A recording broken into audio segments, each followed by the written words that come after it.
इरफान साहब, सबसे पहले तो ये बताइएगा कि पाकिस्तान के पास मुख्तलिफ ऑप्शंस हैं जो इस वक्त ज़ेरे गौर हैं। पाकिस्तान कौन सी बेस्ट ऑप्शन ऑप्ट कर सकता है? और जिस तरह कॉन्सिक्वेंसेस की हम बात कर रहे थे, क्या कॉन्सिक्वेंसेस हो सकते हैं अगर पाकिस्तान नहीं खेलता या पाकिस्तान भारत से नहीं खेलता? क्या नुकसान होगा हमें और कितना ज़्यादा नुकसान होगा भारत को और ICC को? देखिए, मैं पहले बांग्लादेश की बात करना चाहूंगा। जरूर। ये जो इशू आया है, ये बांग्लादेश ने हाईलाइट नहीं किया, इनिशिएट नहीं किया, ये भारत ने खुद इटसेल्फ किया है। उसकी एग्जांपल ये है कि उनके प्लेयर जो मुस्तफिजुर रहमान है, IPL से उनको इन्होंने कहा कि हम IPL में नहीं ले सकते, अगर लेंगे तो सिक्योरिटी थ्रेट है, प्रॉब्लम आएगा। तो ये इनिशिएट वहां से किया जा रहा है। सही। उसके रिएक्शन पे फिर उन्होंने रिएक्ट किया, बांग्लादेशी बोर्ड ने, उनकी गवर्नमेंट इन्वॉल्व हुई। और ICC के लॉ कहते हैं, लॉज में लिखा है कि अगर आपको कोई सिक्योरिटी कंसर्न है, कोई ऐसा प्रॉब्लम है, तो आपके पास ये ऑप्शन अवेलेबल है। अब पॉइंट सब बड़ा सिंपल है और लॉजिकल है। पॉइंट ये है कि इंडिया का ये कंसर्न पाकिस्तान को लेके था कि जी हमने उनके कंट्री में नहीं जाके खेलना, ये प्रॉब्लम है। आप सबने इसी साल देखा, चैंपियन ट्रॉफी लास्ट ईयर हुई, हम होस्ट कर रहे थे, इन्होंने अपना वेन्यू चेंज करवाया और दुबई में खेले। पाकिस्तान ने भी पहली दफा, मोहसिन नकवी साहब के क्रिकेट आपके जो डिसीजंस है, इसके ऊपर तो आप डिबेट कर सकते हैं, उनसे डिसएग्री भी कर सकते हैं, बट जो डिप्लोमेटिक एंगेजमेंट की बात करते हैं या कुछ स्टांस लेने की बात करते हैं, शायद पाकिस्तान की हिस्ट्री के पहले ये चेयरमैन है जो उस पे फर्म है। और इन्होंने फिर आपने देखे कि हाइब्रिड मॉडल आया और 3 साल हम भी नहीं खेलेंगे। अब बांग्लादेश का कॉन्टेक्स्ट बड़ा सिंपल सा है, इनका पॉइंट ऑफ व्यू।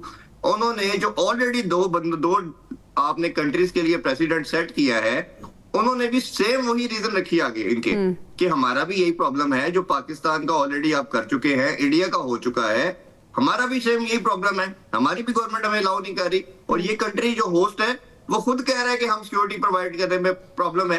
वो कभी कह रहे हैं एक सर्टेन आपको एरिया दे देते हैं, एक सर्टेन ग्राउंड दे देते हैं, उधर मैच खेल ले। ICC ने करना क्या था? ICC ने सिंपली आयरलैंड या जिम्बाब्वे में से किसी एक कंट्री के मैचेस शफल करने थे, इनका ग्रुप चेंज करना था और सारे का सारा मसला एमिकेबली सॉल्व आउट हो जाता। बट जो ICC का कहा जाता है, that is not ICC, that is Indian cricket council somehow. उन्होंने वो इन्फ्लुएंस के अंदर आके जय शाह की सरबराही के अंदर उन्होंने डेंट किया। अब फिर आ जाता पाकिस्तान का रोल। मैं थोड़ा सा इधर माजरत के साथ पीजे मीर साहब से थोड़ा सा डिफरेंट, मेरी ओपिनियन डिफरेंट है। देखिए, आपने जब अब ये वोटिंग का मामला गया इनकी बांग्लादेश वाला, तो Pakistan is the only country जिसने बांग्लादेश के हक में फैसला दिया या उनके फेवर में वोट दिया, बाकी तो सब अगेंस्ट थे। आपने जब आप होस्ट कर रहे थे चैंपियन ट्रॉफी, तब भी मैंने अपने हर शो में बात की कि पाकिस्तान को उस टाइम पाकिस्तान ने प्रोएक्टिव रिएक्ट नहीं किया। हर बच्चे को पता था कि इंडिया ने पाकिस्तान में आके नहीं खेलना। उस टाइम भी आपको चाहिए था कि डिप्लोमेटिक पॉइंट ऑफ व्यू से आप एंगेजमेंट बनाते, तमाम बोर्ड्स को ऑन बोर्ड लेते। क्या आप ये सोच सकते हैं कि फीफा का इवेंट हो रहा है, ओलंपिक्स का इवेंट हो रहा है और कोई एक कंट्री आके ऐसी ये फजूल बात करे कि जी मैंने इस कंट्री में जाके नहीं खेलना, वो तो उसको तो लाइफ टाइम के लिए बैन कर देंगे। ये भारत ही करता है। फिर आपने भी यही करना था। बांग्लादेश ने भी यही मिस्टेक की। जब बांग्लादेश को ये नजर आ रहा था ये प्रॉब्लम आ रहा है, तो बांग्लादेश को एंगेजमेंट बनानी चाहिए थी। अब पॉइंट आ जाता है जो सेकंड पार्ट आपके क्वेश्चन का, क्या पाकिस्तान को क्या करना चाहिए क्या नहीं। देखिए, पाकिस्तान का कंसर्न जो पाकिस्तान की जात की हद तक बात है, वो तो पाकिस्तान का तो मसला एड्रेस हो चुका है। पाकिस्तान तो हाइब्रिड मॉडल के तहत खेल रहा है श्रीलंका में, तो ICC तो आपकी बात को वैल्यू नहीं करेगा। हाँ, अब आ जाता है राइट और रॉन्ग की बात।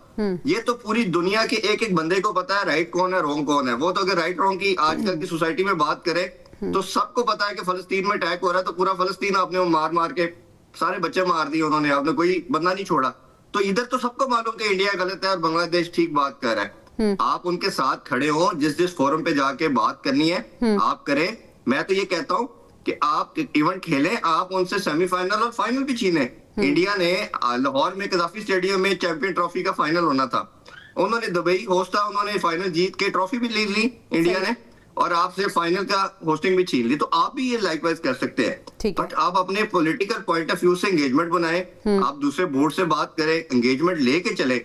ये देखिए, छोड़ के मैदान छोड़ के भाग जाना, ये बातें करेंगे, क्योंकि मैं उसका दूसरा कॉन्टेक्स्ट ये है जो आपने इम्प्लीकेशंस की बात की थी वो बड़ी सीवियर हो जाएंगी। जय शाह इस टाइम प्रेसिडेंट है, ये आप पे 2 साल का बैन भी लग सकता है, आपकी बायलैटरल सीरीज खत्म कर सकते हैं। आपका वाइड स्पोर्ट है पाकिस्तान के पास, वो क्रिकेट है। तो अगर तो आपको ये सारी चीजें बेयर करने की पोजीशन में है, फिर तो आप बाइकआउट क्या, आप जो मर्जी करते चले जाए। बट अगर नहीं है तो फिर आपको थोड़ा सोच समझ के फैसला करना पड़ेगा। दूसरी बात, अगर पाकिस्तान लेट्स अज्यूम बाइकआउट कर देता है, तो मेरे से आप किसी जगह पे अभी से ये मेरा ये पार्ट रिकॉर्ड कर लीजिएगा, आईसीसी और बीसीसीआई इसको बेयर नहीं कर पाएगा। और बिल्कुल आपको ऐसे। याद होगा एशिया कप से पहले कि आपकी वॉर हुई है, आपके शेक हैंड का मसला है, आपके जितने ब्रॉडकास्टर थे उसने कहा जी एशिया कप करवाएं, आप कैसे हमसे डिसएग्री कर सकते हैं और ये टीम मैच नहीं हो सकता। और मजबूरन इंडिया भी खेला, पाकिस्तान भी खेला, इवन 3 सही। मैचेस हुए। सही, सही। और अभी भी मुझे लगता है कि ये मेयर बातें हैं, वाटर टेस्टिंग है। पाकिस्तान जाएगा, पाकिस्तान खेलेगा, क्योंकि ब्रॉडकास्टर का आपके साथ 5-7 साल का एग्रीमेंट है, वो किसी तरह आपको अलाउ नहीं करेगा, ना आईसीसी ये बेयर कर सकता है, अदरवाइज तो आईसीसी की बॉडी खत्म हो जाएगी। सही। तो ये मेरा ख्याल है कि ये मेयर स्टेटमेंट ज्यादा है और पॉलिटिकल चीजें ज्यादा नजर आ रही हैं, जो कि चलें, सही स्पोर्ट्स का सही पार्ट आपका नहीं पॉइंट आ होनी गया इरफान ज़हीर साहब। अब मैं आपसे जो सिलेक्शन हुई है उसके हवाले से भी सही, इरफान ज़हीर साहब अग्री करेंगे आप पीजे मीर साहब की इस बात से? और साथ ही साथ सर दूसरा सवाल आपसे, जो स्क्वाड का ऐलान हुआ है उसको किस तरह से देखते हैं? बाबर आजम की जो एंट्री हुई है टीम के लिए कितनी ये सपोर्टिव रहेगी है? देखिए उसमें लास्ट पॉइंट में यही ऐड करना चाह रहा हूँ कि जो क्रिकेट को पॉलिटिक्स का पार्ट नहीं होना चाहिए, ये तो मेरा ख्याल है सब बात कर रहे हैं। और जो टेस्ट प्लेइंग नेशन है वो तो हार्डली 8-9 है। अगर आप उनको भी साइडलाइन करेंगे, 2 बिलियन की पॉपुलेशन है बांग्लादेश की, एक तो बड़ा एरिया आप पहले ही लीड कर चुके हैं। रादर देन आप उसको रिव्यू करते, उसके साथ जस्टिफिकेशन करते, आपने वही माइट इज राइट वाला काम करे, ये अब चलने वाला नहीं है। आप स्टोन एज में नहीं रहते, ये अब मुआशरा कहीं ना कहीं इवॉल्व होगा, जितना आप चीजों को सप्रेस करते हैं वो उतनी कम आउट आती है। तो मेरा ख्याल है ये आसान नहीं है। और पाकिस्तान को साइडलाइन करना, जिस तरह मैंने पहले बात की, हैविंग सेड दैट, फाइनेंशियली ये बेयर ही नहीं कर सकते। इंडिया क्या युगांडा के साथ खेलेगा? अगर पाकिस्तान पार्ट नहीं बनता तो युगांडा है, तो युगांडा के साथ खेल के आपने जो बिलियंस की व्यूअरशिप लेनी है, आईबॉल्स लेनी है, वो तो नहीं आपको मिलेंगी। तो ये सब इसको जानते हैं। अच्छा, एक एम्बिग्विटी और है, उसको प्लीज क्लियर कीजिएगा कि इन्होंने ऐड कर दिया स्कॉटलैंड को। अगर पाकिस्तान नहीं खेलता तो पाकिस्तान को मनाने के लिए क्या स्कॉटलैंड को हटा के बांग्लादेश को ऐड किया जा सकता है? देखिए यही बात मैंने स्टार्टिंग में की थी। बिल्कुल आपकी ठीक बात है कि आप ये बात करके आप बोर्ड्स को एंगेज करें, उनसे बात करें, अपना पॉइंट ऑफ व्यू रखें, ये आपको करने की जरूरत थी। अभी आपको बात में फिर मैं ऐड कर दूं, जब चैंपियन ट्रॉफी खत्म हुई थी, New Zealand, South Africa, Australia, England, इन 4 कंट्रीज ने कंप्लेंट की कि जी ये क्या प्रॉब्लम है। प्रॉब्लम इंडिया को था, वो एक ही वेन्यू पे खेलता रहा, एक ही होटल में उनके प्लेयर रहे, हम कभी दुबई जा रहे हैं, कभी पाकिस्तान आ रहे हैं, ये क्या मजाक है।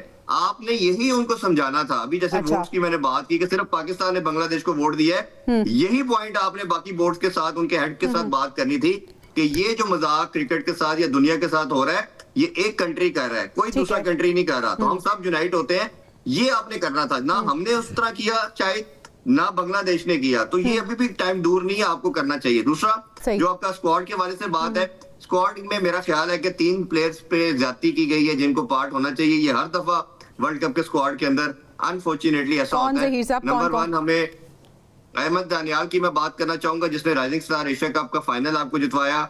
देखिए उस वो वाइड बच्चा है। पाकिस्तान की क्रिकेट जो डिक्लाइन हम 2 साल से देख रहे हैं, वो हमारी डेथ बॉलिंग है। फास्ट बॉलिंग ना यॉर्कर करती है, ना बाउंसर है उनके पास। अहमद दानियाल एक ऐसे आपको कमोडिटी मिला जिसके पास हर तरह की वेरिएशन थी, और ऐसा तगड़ा बॉलर जो रिवर्स स्विंग करता है, और यॉर्कर उसके बड़े अच्छे हैं। तो आपके जब ये बॉलिंग लाइनअप आप देखते हैं तो आप हारिस राव को भी बाहर कर रहे हैं, वसीम जूनियर को भी बाहर कर रहे हैं। अगर किसी की जगह बनती थी तो वो था। दूसरा मेरा बहुत मानना था कि जिस तरह स्पिनिंग विकेट्स के ऊपर आप बात कर रहे हैं, श्रीलंका में मैचेस हैं, Sufiyan Muqeem is the best option for you have. आपकी उसकी परफॉर्मेंस देखें, उसने एशिया कप भी आपको जिताया, राइजिंग स्टार वाला, डोमेस्टिक में हाईएस्ट विकेट टेकर। आपका क्राइटेरिया क्या है? अगर शादाब विदाउट एनी कई परफॉर्मेंस के बगैर टीम में आता है, तो फिर जो बच्चा परफॉर्म कंटिन्यूसली कर रहा है, हर जगह पे टॉपर है, वो कैसे नहीं आता? तीसरा, अब मेरा मानना था कि ये मास सदाकत को बाहर नहीं कर सकते, किसी भी तरह नहीं बाहर कर सकते। जब ख्वाजा नाफे जो है, no disrespect with any player, but वो T10 की परफॉर्मेंस में क्या टीम में आएंगे? फिर आपके डोमेस्टिक किधर गया? आपका जो आपका पाकिस्तान शहीन है, उसकी परफॉर्मेंस कहां पे गई? तो आप जब करंट लॉट देखते हैं बैटिंग की, तो उससे बेहतर ना किसी का स्ट्राइक रेट है, ना किसी उससे बेहतर उसकी हिटिंग एबिलिटी है। तो ये 3 प्लेयर उस लिहाज से थे। दूसरा आपने बाबर आजम का पूछा, देखिए ये कल जर्नलिस्ट ने भी क्वेश्चन किया आकिब जवेद साहब से और माइक हैसन से और कैप्टन से कि बाबर आजम को किन रीजन पे पहले बाहर किया और अब किन बेसिस पे लेके आ रहे हैं। अभी बिग बैश में हम देख रहे हैं वो परफॉर्मेंस नहीं आई, जब पीछे रिसेंटली वो क्रिकेट पाकिस्तान में खेले हैं तो कोई चेंज नहीं आया। अब उसका आंसर इनके पास ये है कि वो अपने एक रोल दे दिया जाएगा, लो स्कोरिंग मैचेस होंगे। ये तो आप सोच रहे हैं ना लो स्कोरिंग मैचेस होंगे, आईसीसी का इवेंट है, आईसीसी तो आपको बैटिंग विकेट्स देगी। और अगर अगर आपको ऐसा लगा कि आपने तेज खेलना है तो कप्तान भी स्लो खेलता है। सही। आल्दो के एक मैच उन्होंने लास्ट बड़ा शानदार खेला और बाबर भी एक तरह का खेलता है। तो आपको अपने जो बेस्ट स्ट्रेंथ थी, बाबर को मैं ये नहीं कहता कि बाबर आपका टीम का पार्ट नहीं होना चाहिए था, बाबर को रखना चाहिए था। अच्छा। बट आप अपना कम्बिनेशन अच्छा बनाते, बाबर के साथ आप मास सदाकत को भी स्क्वाड में रखते, बेशक मैचेस ना खिलाते, बट आपका जो स्क्वाड है उसके बॉक्सेस तमाम टिक होने अच्छा चाहिए। इरफान साहब, अच्छा आपकी जी, ये एक्सपर्टीज लड़का का perform नहीं करेगा फायदा तो उठाते हुए हमारे बहुत पास से लाइफ सवाल हैं जो मैं पूछना चाहती हूँ। ये भी बता दें, कैप्टेंसी का रोल सलमान अली आगा को मिला है, उसका आप किस तरह से देखते हैं, सही निभा पाएंगे ये रोल?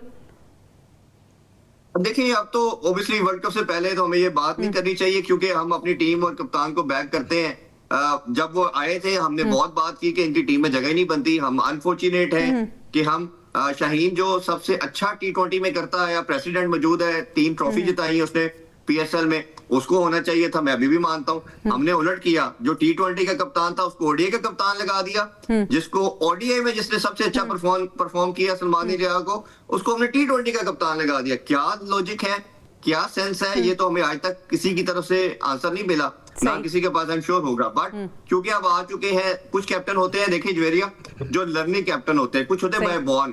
वो बॉर्न कैप्टन तो खान साहब के बाद शायद वसीम अकरम था, या हमें अगर क्रिकेटिंग ब्रेन की बात करें तो सरफराज नजर आया। ये जो लॉट है ये सारे लर्निंग वाले ही हैं। अच्छा। एज ए लर्निंग वे हम जरूर कह सकते हैं कि ग्रेजुअली सीख रहे हैं, थोड़ा बेहतर हो रहे हैं। सही। बैटिंग उनका सबसे बड़ा कंसर्न है, कप्तानी तो कंसर्न चले है ही है, वो इम्प्रूव करें उनको। जैसा बाबर आजम पे हम बात करते हैं, सलमान अली आगा को भी बहुत प्रेशर है। एक तो उनको परफॉर्म करना है, दूसरा कप्तान अगर आपका परफॉर्म नहीं करता तो पूरी टीम पे प्रेशर आता है। कप्तान को लीड फ्रॉम द फ्रंट करना पड़ता है। तो सलमान अली आगा की फॉर्म, उसका रन्स करना।